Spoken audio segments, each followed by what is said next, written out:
तो आज हम जिन रिपोर्ट्स और स्रोतों की गहराई में उतरने वाले हैं ना, उनकी कहानी सच में किसी सस्पेंस थ्रिलर से कम नहीं है। बिल्कुल सही कहा आपने। मेरा मतलब है आज की चर्चा का जो मुख्य विषय है मध्य पूर्व का ये भयंकर तनाव और भारत के लिए रूसी तेल पर अमेरिका की तरफ से मिली वो एक बेहद चौंकाने वाली अस्थायी छूट। आज का हमारा मकसद बस ये समझना है कि आखिर युद्ध, कूटनीति और तेल सप्लाई का ये पूरा जटिल जाल काम कैसे करता है। देखिए, इसे समझने के लिए हमें सबसे पहले मध्य पूर्व के मौजूदा हालात को देखना होगा। इस वक्त अमेरिका और इजराइल का ईरान के साथ जो सीधा टकराव चल रहा है ना। हाँ, डोनाल्ड ट्रंप की वो चेतावनी कि ये युद्ध 4 से 5 सप्ताह या उससे भी ज्यादा खिंच सकता है। बिल्कुल। और इसी के जवाब में ईरान ने एक बहुत बड़ा दांव चलाया है, हॉर्मुज जलडमरू मध्य वाला दांव, जहां उन्होंने जहाजों पर हमले की धमकी दी है। तो ये जो हॉर्मुज जलडमरू मध्य है, ये वैश्विक तेल सप्लाई का एक तरह से ट्रैफिक बॉटलनेक है ना। एकदम सही, ये सबसे संकरा रास्ता है और ईरान की धमकी के बाद वहां लाखों बैरल तेल और गैस फंस गए हैं। और मुझे लगता है यहीं से भारत के लिए खतरे की घंटी बजती है। मैंने इन रिपोर्ट्स में पढ़ा था कि भारत अपनी जरूरत का भारी हिस्सा बाहर से मंगाता है।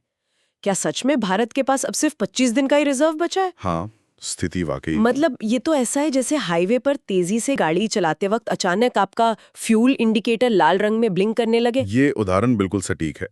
भारत अपने कच्चे तेल का 90% आयात करता है और इसका लगभग आधा हिस्सा यानी हर दिन करीब 2.5 मिलियन बैरल तेल इसी संकरे रास्ते से आता है। बाप रे, ये तो बहुत बड़ा आंकड़ा है। बिल्कुल।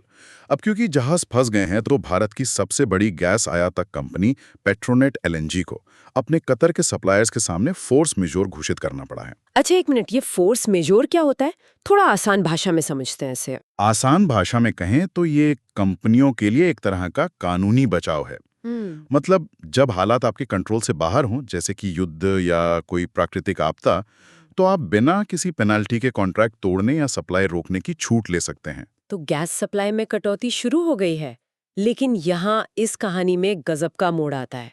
जो अमेरिका अब तक भारत को रूसी तेल खरीदने पर आंखें दिखा रहा था, उसने उसने समुद्र में फंसे रूसी तेल को खरीदने के लिए भारत को 30 दिन की छूट यानी वेवर दे दिया है।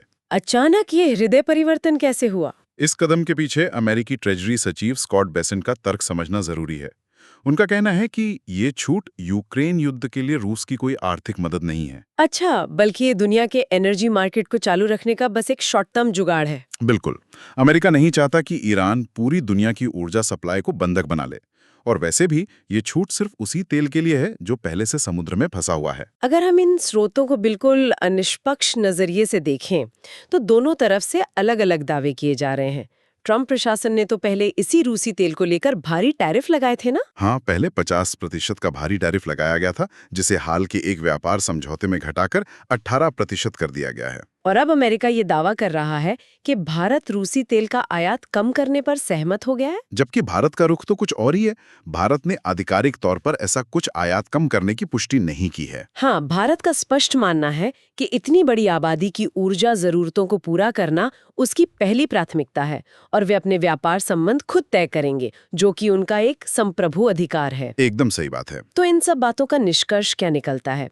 केपलर के विश्लेषक सुमित रितौलिया की रिपोर्ट के मुताबिक समुद्र में फंसे इस 145 मिलियन बैरल रूसी तेल से भारत को फौरी राहत तो मिल जाएगी, है ना? तो फौरी राहत जरूर मिलेगी, बशर्ते वाणिज्यिक सौदे पूरे हो जाएं।